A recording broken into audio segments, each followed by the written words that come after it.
Want to speak real Persian from your first lesson? Sign up for your free lifetime account at PersianPod101.com. So, you decided to learn a new language. At first, the idea seemed exciting. You bought a phrase book, dictionary, and a subscription to an online class, ready to dive headfirst into the language. For the first day or two, all was well. You gained ground quickly, learning a few basic phrases and words. A week before, learning that language was just a dream, but now you're actually doing it. Then, the third and fourth day roll around. The excitement is wearing off. You encouraged yourself to continue, and another week or two goes by, but with a lot less progress. Suddenly, learning a new language doesn't fill you with excitement anymore. Now it feels more like dread. Sometimes it feels like you're drowning in grammatical cases, verb conjugations, and wonky pronunciation. It all seems too much to handle, so you start to think about giving up. But we encourage you not to give up. Learning a foreign language is difficult. We won't pretend like it isn't. But that doesn't mean you can't do it. Sometimes you just need to take a step back, reevaluate your approach, and come back to the language with a different perspective. In this video, we'll look at 4 tips for when learning a new language feels overwhelming. Number 1. Set aside a designated study time.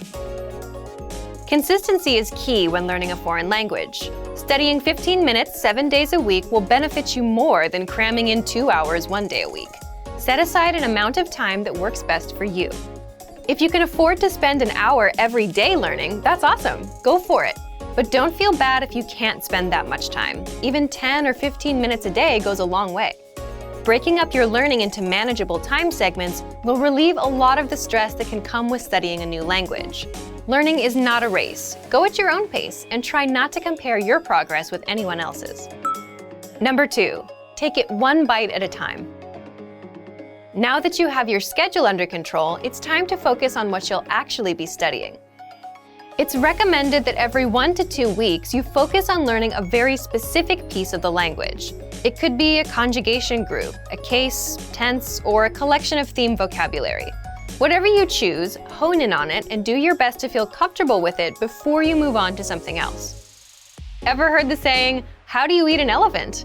Focusing on one thing at a time helps you break the language into digestible chunks. Number 3. Expose yourself to the language in different ways. Don't just sit around reading about grammar all day. Obviously, knowledge of grammar is important, but you want to spice up your practice as much as possible. In addition to grammatical study, try to mix in a combination of reading, writing, speaking, and listening. Try to practice reading by either translating a simple article into your native language, or maybe if you're a beginner, pick up a children's book in your target language. For writing, you can try to write out a fictional conversation between you and yourself even. Use the phrases you know to create a mock conversation, and don't use any words you can't think of or you don't remember. To practice speaking, you can find native speakers locally at a language club or at a meetup. You can also find them online in a language exchange. For listening, a great podcast should do the trick. Spread out each type of practice, listening, reading, speaking, and writing, across your regular language study schedule.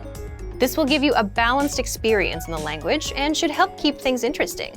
This method also works well when you use it to focus on a single aspect of the language like we talked about above. Number 4. Set mini goals, not just big ones. If your only language learning goal is to be fluent, you're likely setting yourself up for disappointment. While speaking fluently can be your ultimate goal, it shouldn't be your only one. Try to set mini goals, month by month and week by week. It could be something simple. Learn 20 new verbs, practice a new case, or speak with 3 native speakers.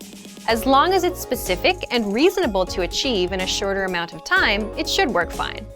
Not having mini goals alongside your ultimate goal is a lot like sprinting across a huge open field. There's no reference point, so for much of the time it feels like you're not any closer to your goal.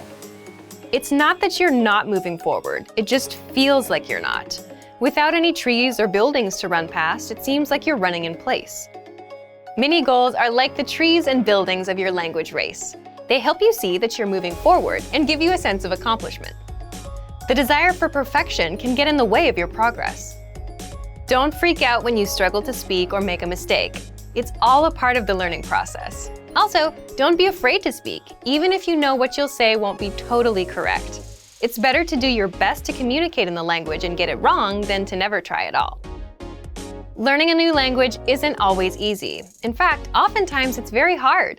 Don't let that discourage you, though. Use these tips to help keep you focused yet unstressed in your language learning. A little perseverance will go a long way. Before long, you'll be speaking better than you may have thought was possible. And for even more help learning a new language without getting overwhelmed, check out our complete language learning program. Sign up for your free lifetime account by clicking on the link in the description. Get tons of resources to have you speaking in your target language. And if you enjoyed these tips, hit the like button, share the video with anyone who's trying to learn a new language, and subscribe to our channel. We release new videos every week. I'll see you next time. Bye!